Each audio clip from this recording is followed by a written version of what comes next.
ಪಡೆದು ಬಲಾನ್ವಿತನಾದ ಮಹಿಷನೆಂಬ ಕಲನು ನಾಕವನ್ನೇ ನಮ್ಮನ್ನೆಲ್ಲ ಸೋಲಿಸಿದ ತಂದೆ. ದರನ್ನು ಕಂಗಾಡಿಸಿದ, ಸರ್ಕಾರಕ್ಕೆ ಅಡ್ಡಿ ಮಾಡುತ್ತಿದ್ದಾನೆ.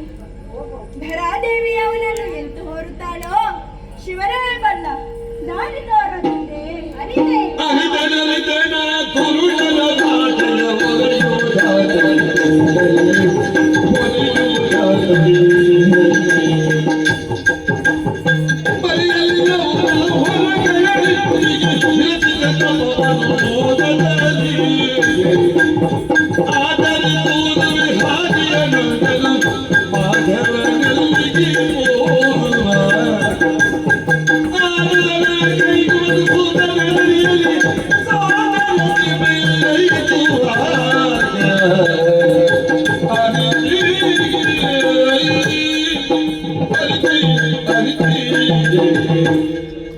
ಇಂದ್ರಾದಿ ದೇವತೆಗಳೇ, ವಿಚಾರವನ್ನೆಲ್ಲ ನಾನು ತಿಳಿದಿದ್ದೇನೆ. ಏನು ಮಾಡೋಣ? ಕೂಳನು ಕಠಿಣ ತಪಸ್ಸನ್ನು ಮಾಡಿದಾಗ ಮಂತ್ರಾಧೀನನಾಗಿ ಅವನು ಬೇಡಿದ ವರಗಳನ್ನಿಟ್ಟಿದ್ದೇನೆ. ತ್ರಿಜಗದಲ್ಲಿರುವ ಯೋನಿಜರಿಂದಲೂ ಅವನಿಗೆ ಮರಣವೇ ಬಾರದು. ಮೂರು ಮೂರ್ತಿಗಳಾದ ನಮ್ಮಿಂದಲೂ ಅವನನ್ನು ಸಂಹರಿಸಲು ಸಾಧ್ಯವಾಗದು. ಆದರೆ ಅದಕ್ಕೊಂದು ದಾರಿ ಇದೆ. ಏನು ತಂದೆ? ತನ್ನ ಕರ್ಣ ಕಿಲ್ಪಿಷದಿಂದ ಜನಿಸಿದ ಮಧು ಕೈಟವರನ್ನು ಉಪಾಯದಿಂದ ವಧಿಸಿದವನಾತ ಶ್ರೀಹರಿ. ಅವನೆಡೆಗೆ ಹೋಗೋಣ. ತಂದೆ.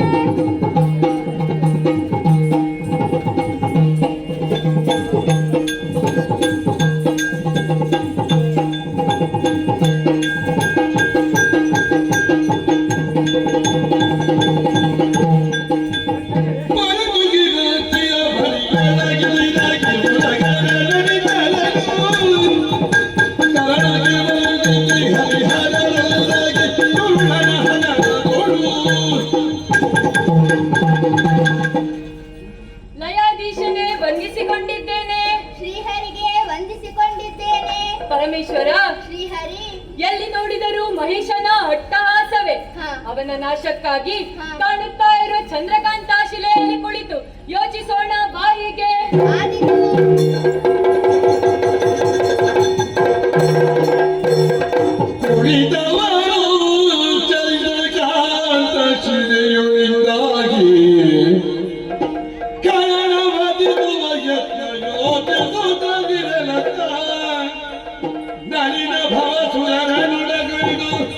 ನಡೆದು ವೈಕುಂಠ ಕಾಣದಿರಲು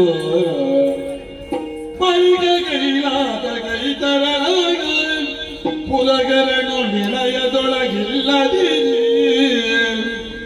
ಕಡವಳಿದು ಬಳಿಗವರು ತಿರುಗುತ್ತ ತೊಲಿರ ನುಡಿಯ ಹರಿಗರನು ತುಗಿನಾತಿಯೊಳಗಿರ್ಬ ಅದನವನು.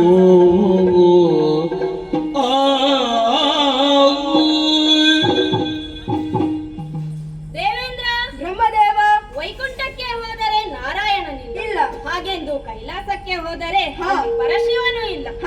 ಎಲ್ಲಿ ಹೋಗಿರಬಹುದೆಂದು ಯೋಚಿಸುತ್ತಿರುವಾಗ ಅಲ್ಲಿ ಅಶರೀರವಾಣಿಯೊಂದು ಕೇಳಿತು. ತುಹಿನ ಗಿರಿಯಡಿಯಲ್ಲಿರುವ ಚಂದ್ರಕಾಂತ ಶಿಲೆಯ ಮೇಲೆ ಕುಳಿತು ಹಳನ ವಧೆಯನ್ನು ಯೋಚಿಸುತ್ತಾ ಇದ್ದಾರಂತೆ. ಒಳ್ಳೆಯದು, ನಾವೆಲ್ಲರೂ ಅಲ್ಲಿಗೆ ಹೋಗೋಣ.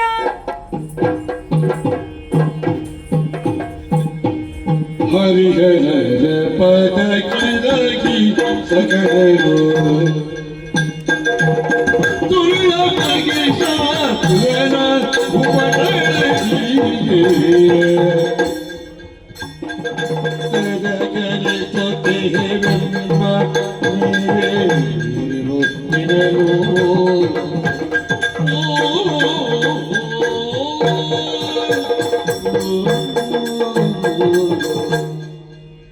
ಜಯ ಜಯ ಜಯ ಜಯ ಜಯ ಜಯ. ನಮ್ಮ ದೇವತೆಗಳನ್ನೆಲ್ಲ ಒಗ್ಗೂಡಿಕೊಂಡು ಇಲ್ಲಿಗೆ ಬರಲು ಕಾರಣವೇನಯ್ಯ? ಕ್ಷೀರವಾರಿಧಿ ಶಯನ ಬ್ರಹ್ಮ, ಕೈಲಾಸವಾಸಿಯೇ, ಏನು ಬ್ರಹ್ಮ? ಅಡಿಗರಿಗೆ ಆಡುವ ಮಾತುಗಳನ್ನು ಆಲಿಸಬೇಕು, ಪಾಲಿಸಬೇಕು. ಹೇಳು ನೋಡೋಣ. ದೂತನಾದಂತಹ ಮಹಿಷಾಸುರನು ಹ. ಶಂಕ ದುರ್ಗಾತ್ಯರನ್ನು ಸೇರಿಸಿ ಹ. ನಾಕ ಭಾಗ್ಯವನ್ನು ಸೂರೆಗೊಂಡು ಹ. ಧರೆಯನ್ನು ಹಾಳುಗೆಡೆಯಿದ. ಓಹೋ. ಲೋಕದ ನಿಯಮವನ್ನು ನಾಶ ಮಾಡುತ್ತಿದ್ದೇನೆ. ಹ. ನೀವೇ ರಕ್ಷಿಸಬೇಕು.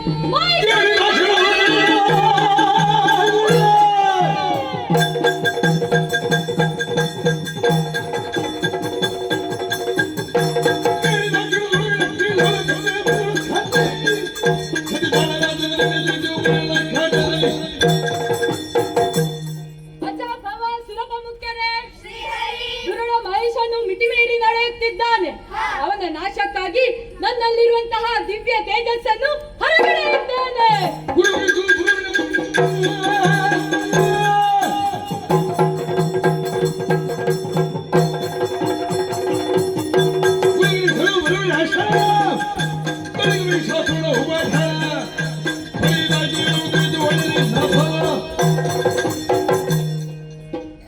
ದುರುಳನ ವಧೆಗಾಗಿ ನನ್ನಲ್ಲಿರುವ ದಿವ್ಯ ತೇಜಸ್ಸನ್ನು ಹೊರಗಿಡಲಿದ್ದೇನೆ.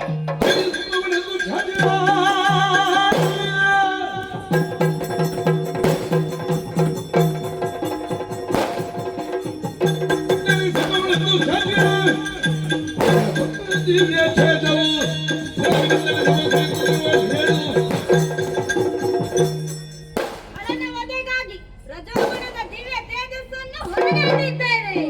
ದಿಕ್ಪಾಲಕರೇ, ದುಷ್ಟ ಮನುಷ್ಯನ ನಾಶಕ್ಕಾಗಿ ನಮ್ಮಲ್ಲಿರುವ ಸಕಲ ತೇಜಸ್ಸನ್ನು ಹೊರಗಿಡಲಿದ್ದೇವೆ.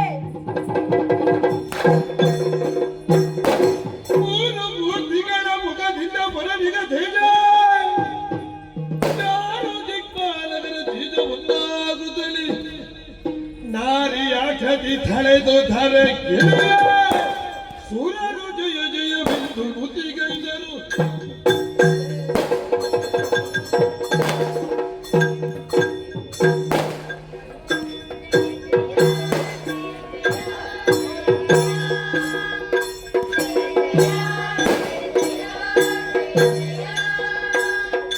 ಜಯ